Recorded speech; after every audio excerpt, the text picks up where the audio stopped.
just not acceptable. The Department of Homeland Security and the officers and the agencies and the departments and the military people that are working on this operation will continue to sustain and increase our operations in this city. We are not going away. We are staying here to liberate this city from the socialist and the burdensome leadership that this governor and that this mayor have placed on this country and what they have tried to insert into this city. So I want to say thank you to every single person that has been able to do this. Also, I want to talk specifically to the rioters and to the politicians in Los Angeles.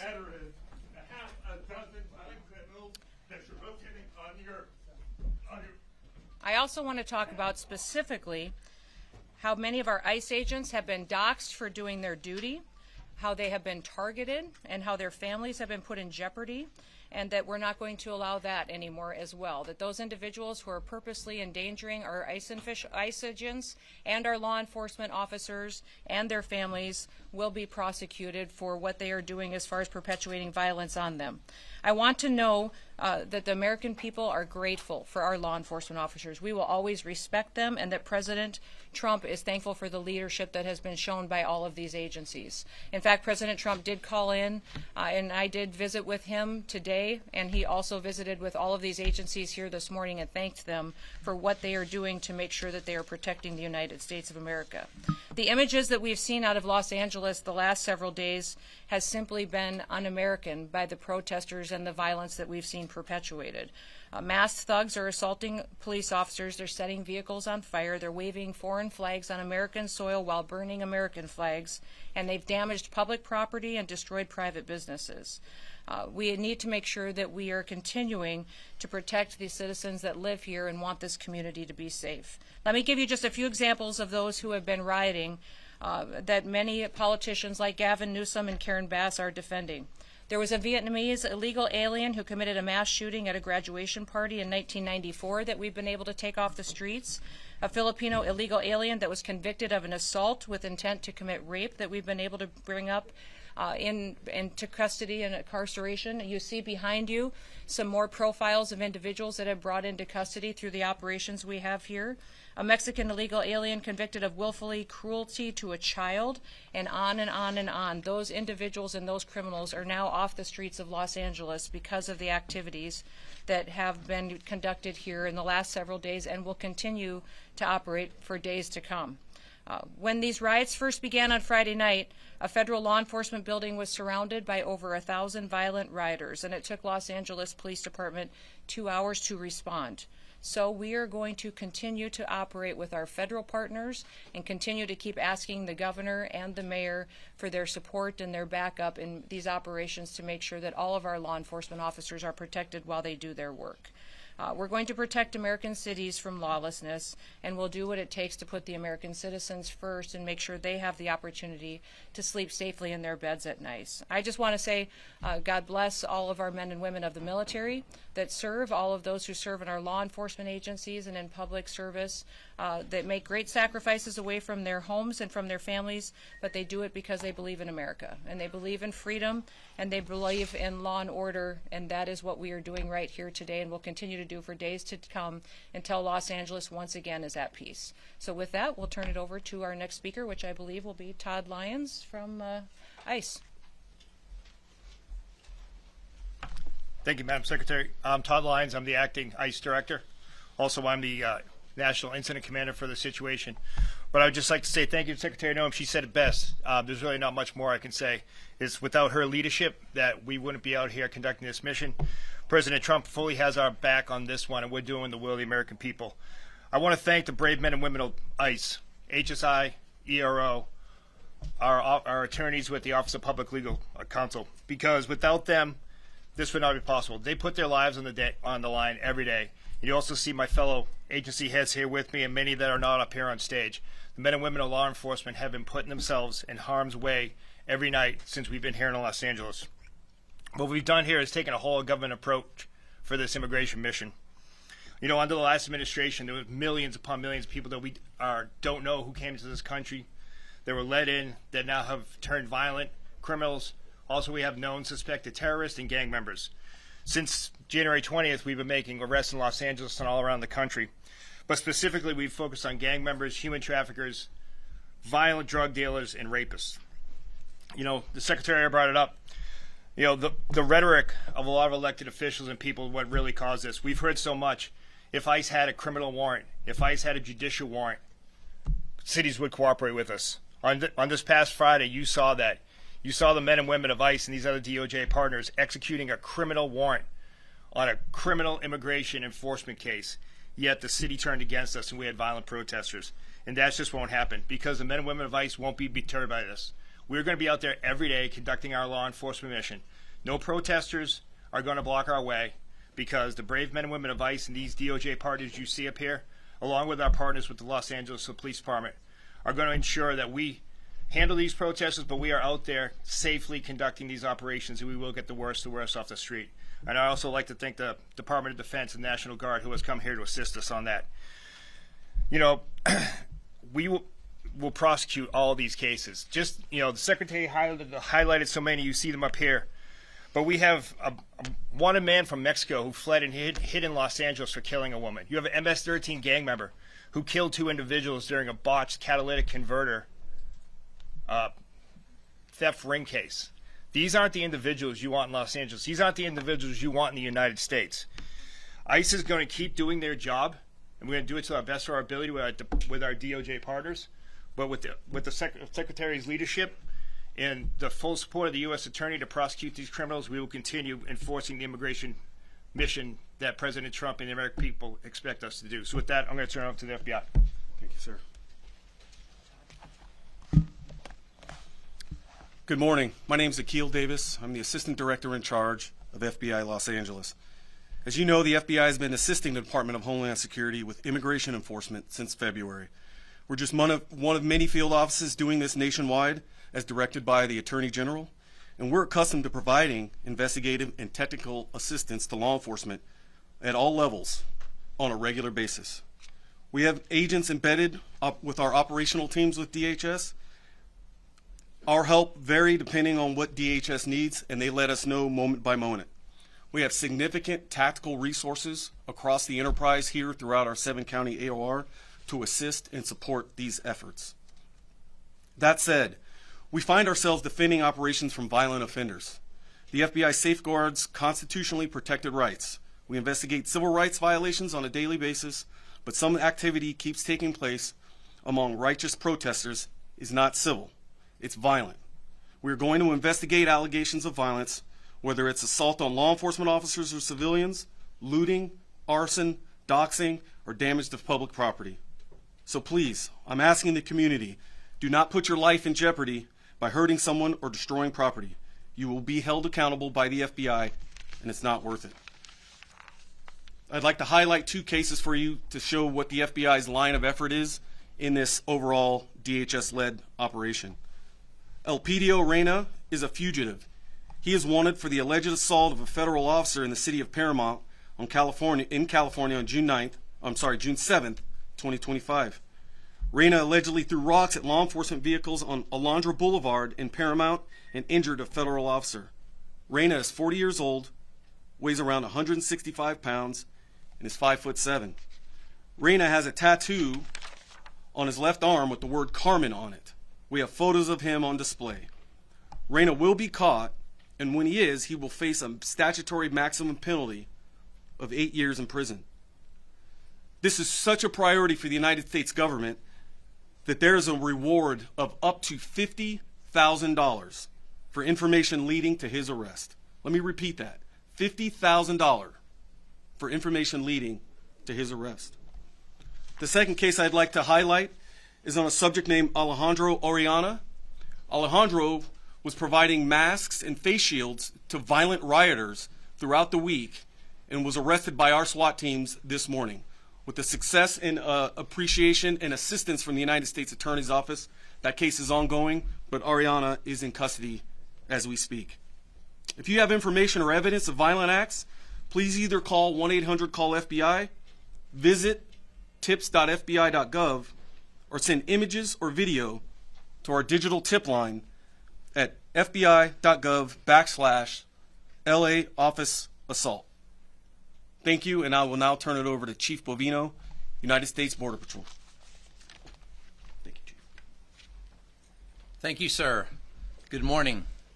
I'm Greg Bovino, Chief Patrol Agent of the El Centro Border Patrol Sector and Lead Federal Coordinator for Customs and Border Protection entities here in Los Angeles. Entities include U.S. Border Patrol, Office of Field Operations, and CBP Air and Marine. We have several hundred agents and officers here in Los Angeles right now as we speak. Our primary mission here in Los Angeles revolves around Title 8 United States Code. Let me say that again. Title 8 United States Code. Those are our immigration statutes. If you look behind us at these pictures on the wall, immigration's not a victimless crime. A lot of bad people, a lot of bad things are in our country now, including Los Angeles. For Customs and Border Protection, that's why we're here right now, is to remove those bad people and bad things, whether illegal aliens, drugs, or otherwise. We're here and we're not going away. Border Patrol, Office of Field Operations, and Air and Marine, you'll see us in Los Angeles. You'll continue to see us in Los Angeles, not going anywhere soon. As for the violence and the demonstrators, violence will not deter us, the CBP mission here in Los Angeles. I believe we saw that last Sunday night out at Paramount. We continued to conduct our patrols as we saw necessary in the middle of that riot. And we'll continue to do that from here on out. Our allied law enforcement agencies, many of whom you've already heard from, whether it's HSI, ERO, FBI, ATF, and all others, join with us as we conduct that Title 8 mission. Very historic.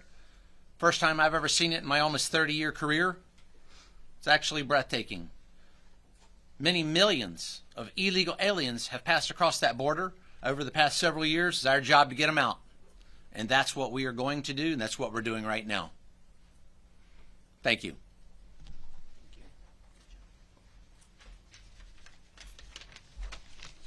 Good morning. My name is Kenny Cooper. I'm a Special Agent in Charge, ATF, LA Field Division. The Department of Justice will not be deterred from enforcing this nation's laws. ATF is on the ground doing what we do best, fighting violent crime and protecting our communities regardless of the environment around us. Our agents are trained to operate in high-threat, high-tension situations. When federal authorities move to execute court-authorized warrants, we support that mission with professionalism, precision, and resolve. ATF stands shoulder to shoulder with our federal partners in this whole of government approach.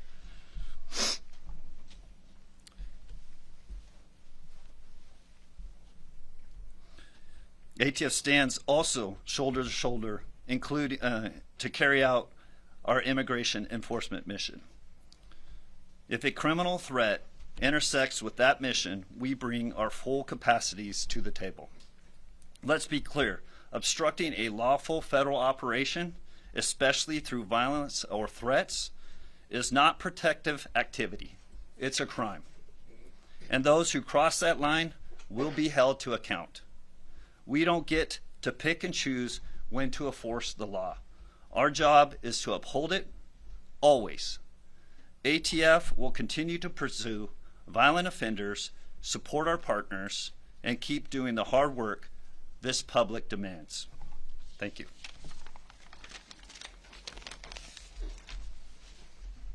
Hello, everyone. I'm Bill Asaley, the United States Attorney for the Central District of California.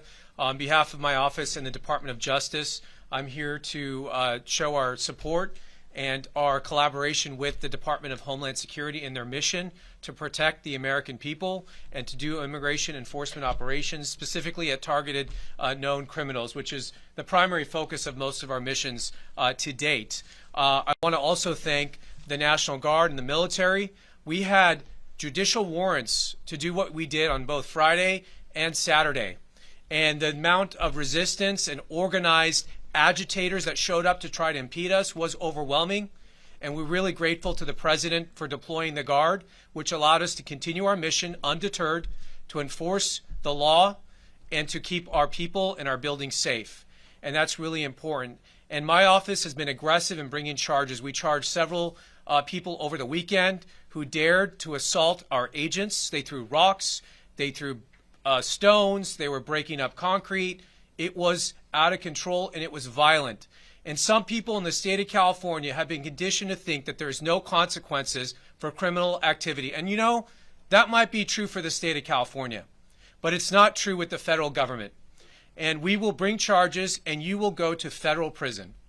This is the federal government. This is not the state government. As the president said, if you spit, we hit, and we'll hit you with a felony. And we're committed to that. We're continuing to conduct. We're looking at hundreds of suspects. We're collecting media, social media, videos. We'll be combing over that stuff for weeks and months with the FBI. And just because you think you got away with something over the weekend, think again. In a few months from now, you could get a knock at your door. So anyone who's thinking about showing up to these protests to commit violence, I really caution you to think again. It's not worth it. We charged 2 individuals yesterday with throwing Molotov cocktails at police officers. That is extremely dangerous and could lead to death. They're now looking at explosives charges charged by the federal government and more charges to come. So I just want to reiterate that we will be aggressive, we will be filing, and we will be swift in our deliverance of justice. And I want to thank our partners at the FBI and the ATF and DHS and all our agencies for their hard work. It has not been easy. They've been working around the clock, but they're undeterred. And I can tell you, speaking to them, they are more committed than ever to delivering on the promise of the president to make America safe again. And we need that in California, probably more than anywhere else. So with that, I thank you very much. Thank you, Bill. I appreciate that, and everyone for their comments. And with that, we're going to open it up to questions, but we're going to keep it specifically to questions that pertain to this topic and some of the operations that are ongoing here in Los Angeles and how we will sustain and build on those operations in the future. So do you want to go first? Yes. ABC News. Yes. A question for you about future planning. We know that there's more protests planned for this weekend. Yes. Is DHS actively planning on requesting more assistance from DoD, more troops, given those protests that are coming? Is this the administration's new playbook? You know, what I would say is that I'm not going to telegraph exact statistics and numbers and what we are doing as far as participation with the military, but we do have several thousand engaged here in Los Angeles right now. We are assessing this weekend's threat levels, not just here, but in cities across the country, and pre-deploying assets. So we're using every tool that we have in our toolbox and pre-staging people, task forces, special swift response teams, people with specific gifts and talents that they can contribute to areas that we think they may be needed this weekend, so that we can prevent any kind of violence from being perpetuated. But it's on the table, the idea of bringing more troops. You know, I would say the president has the right to utilize every authority that he has under the Constitution to utilize Title X and to bring in military assets and National Guard units as needed, and he'll continue to assess that and use his prerogative to decide when it's necessary. Yeah. Madam Secretary, you had previously asked the Defense Secretary to direct troops to arrest people. Is that something you'd still like to see? You know, I think what I had talked was a conversation with the Department of Defense to ask them to use the authorities that they have in conjunction with the president to make sure that there's consequences for people who perpetuate violence. So that is what the assessment is, and they're being utilized to the fullest extent to which the president wishes to at this point in time. And I'm so thankful we have a U.S. attorney and a Department of Justice that is going out there and prosecuting these crimes as well. That's something that was very different under the Biden administration, that is a game changer now. We have a president now that believes in the rule of law and that is going to make sure that when people break the law, no matter who you are, that you will be prosecuted and you will be brought to justice. Yes, sir. Madam Secretary, Yes. Salvador Duran with the Innovation Network. Yep. 2 questions for you. The first one is, do you have an estimated number of people that have been detained and deported? And the second question I have to ask you, would you please address Senator Padillas' interruption to your press conference? You know, And I'm not. consider Yeah. even pressing charges for what we just witnessed here. Oh, you know what? I don't even know the senator. He did not request a meeting with me or to speak with me. So when I leave here, I'll have a conversation with him and visit and find out really what his concerns were. I think everybody in America would would agree that that wasn't appropriate. That if you wanted to have a civil discussion, especially as a leader, a public official, that you would reach out and try to have a conversation. For instance, I have left voicemails for Governor Newsom wanting to have a conversation. Has he returned them? No, he hasn't. I know that the White House has reached out and had conversations with Mayor Bass as well. And so that's what you do to try to start these conversations and ask for partnerships. Unfortunately, we haven't met that in this area. I'll visit with the senator and find out really what his concerns are and what we can do. And as far as the estimate number of people that have You know, what I would say is that we have over 1,500 people that we have been interdicting with, arresting for different situations, and we will continue to build on that. That's been just over the last few days. Know that we have more assets now today than we did yesterday. We had more yesterday than we did the day before, so we are only building momentum. This is only going to continue and be increased until we have peace on the streets of Los Angeles. The president has told me, Kristi, use everything that we have to make sure that the citizens of Los Angeles know that we care about them, that they have lived with crime for far too long, and that we want them to be able to walk their children to school in the morning and feel safe. We want them to, small businesses downtown, to not have to worry about getting burned to the ground because some organized crime nonprofit funder is deciding that now is the time to send a political message or an agenda. So we're going to stay here and build our operations until we make sure that we liberate the city of Los Angeles. Yes, back there. I'm going to do two more if that's okay. Go ahead. Can you talk a little bit about the specific number in terms of immigration-related arrests that you made, both daily and in LA specifically? Well, we literally have tens of thousands of targets. So I think that's what's more important. People should know that there are millions of people that are in this city illegally, and that we have, I would say, thousands and thousands, tens of thousands of targets that we will be going after. Remember, this president has repeatedly said that he's going after criminals and the worst of the worst. And we're going after people that are in work sites that are trafficking drugs, that are trafficking human beings. We're DNA testing children because many times when you see people claiming that their family members or the children they have with them that are theirs, many times when we DNA test them, they're not. They're really peddling our children, and they have human slavery going on, child trafficking, pedophilia. So we are going after those individuals that we have intelligence on, and we will continue to only build on that. And yes, I'm sorry, I didn't get to you right away. There is some rhetoric out there that some of the people who have been detained, arrested, in detention are not criminals or do not have a criminal history. Can you address that? There's a lot of rhetoric out there that claims... Well, there's a lot of rhetoric and there's a lot of false information and a lot of fake news. So I'd appreciate it if you guys would start covering the facts. And we'll get you all that information that we possibly can. Now, there may be people that because of the targets that we were out there arresting, that were with those individuals, they were collaterals that were spending time with them, and all those people will be vetted. And remembering, still in the United States, if you come into this country illegally, you have committed a crime. And so when you do that, we have to go through and follow the law and make sure that we're adjudicating that and dealing with that appropriately. So the president's targets and priorities are the criminals that have perpetuated violence. But also, once again, I'm going to remind everybody, you have the opportunity to self-deport. We will buy you a plane ticket. We will give you $1,000 when you land in your home country or if you go home to Mexico, and then we will get you scheduled so that you can come back to this country legally. You will have the opportunity to come back to the United States of America. If you don't do that and you wait until we come and arrest you and have to remove you, you will never get the chance to come and live in the United States of America again. The president has been clear on this. So I'd encourage you to get on the CBP Home app, and you can self-deport today. And we will facilitate that. You can take your entire family with you, people and your loved ones, and we will facilitate you coming to this country correctly.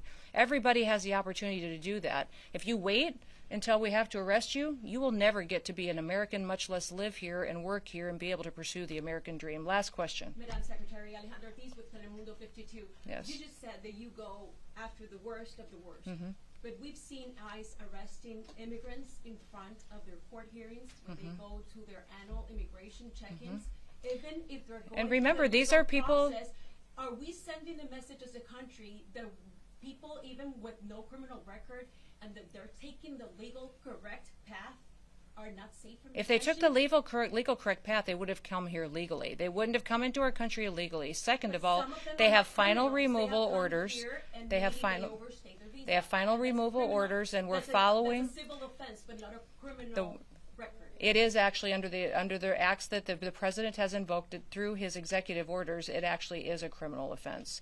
And so one of the things that we need to remember is that when you're going out there and talking about what is happening with individuals who are in this country illegally, is that they have the opportunity every single day to return back home. And we will work with them and facilitate that and work with their families. But if they choose to wait back and to not make that decision today, then they are subject to this type of operation that will target those that have criminal activity and backgrounds and perpetuators of violence first. Those are our targets. But we are going to make sure that we're bringing peace back to the city of Los Angeles. She told me she has hundreds of cases of people coming in asking for asylum. They go to their immigration check-in. So my only question to you, I'd say a question back to you is, which laws in the United States should be enforced and which ones shouldn't? I mean, my job, here's the deal, guys. My job is not to pick and choose which laws we enforce and which ones we don't.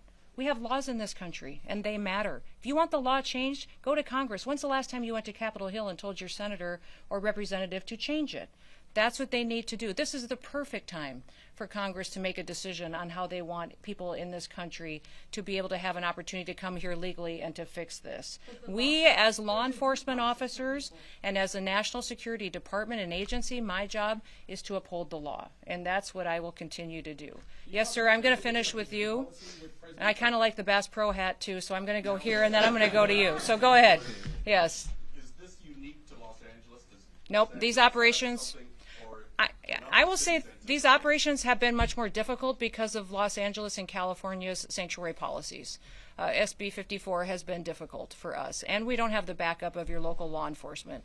That's put our officers in danger. In fact, even this morning, we had Highway Patrol that we were working with. I was talking to officers. They were so happy that we were here, and they were grateful that we were here interdicting with these criminals. And then the governor found out that I was here, and he pulled them off of me and told him to go back home and to not cooperate with us anymore. So if you don't think your governor's being political, he gets up every single day and the first hat he puts on is the political one, and then he makes a decision that's best for him and his family, and then he makes a decision that's best for what his future is, and then maybe 10 or 15 steps down the line, he'll decide what's best for his people. That's what your governor does. Next, I'm going to come to you. Thank you, Mr. Secretary. Can we talk about the potential change in policy with President Trump talking about maybe suggesting exemption for longstanding farm workers and hotel workers? Yeah, I think the president recognizes that we have some Department of Labor regulations and laws that we can utilize in certain situations, and he and I have discussed this at length and with other cabinet officials, and the president and I will continue to look at that and evaluate what we can do as far as individuals and facilitating a workforce in this country that we know are people who want to be here legally, what the consequences are for them breaking the law, because everybody, when they break the law, there has to be consequences. But what we can do to facilitate making sure that those who really do love the United States of America have the opportunity at some point to live here and to be a part of our future and to be a part of this country and our economy and the dream of raising their children here. All right. Thank you, everybody. Appreciate it. I've been traveling around Los Angeles all morning. I saw a lot of graffiti, a lot of destruction. I saw quite a bit of, where we saw some of the activity. We were staying close to downtown where we were last night. It was very interesting to me. I would have preferred to have gotten into some areas that I know I was respecting the curfew because I landed after midnight and then we left the hotel this morning before 5 a.m., around 5 a.m. So, but some of those areas that we were able to see, it makes me sad.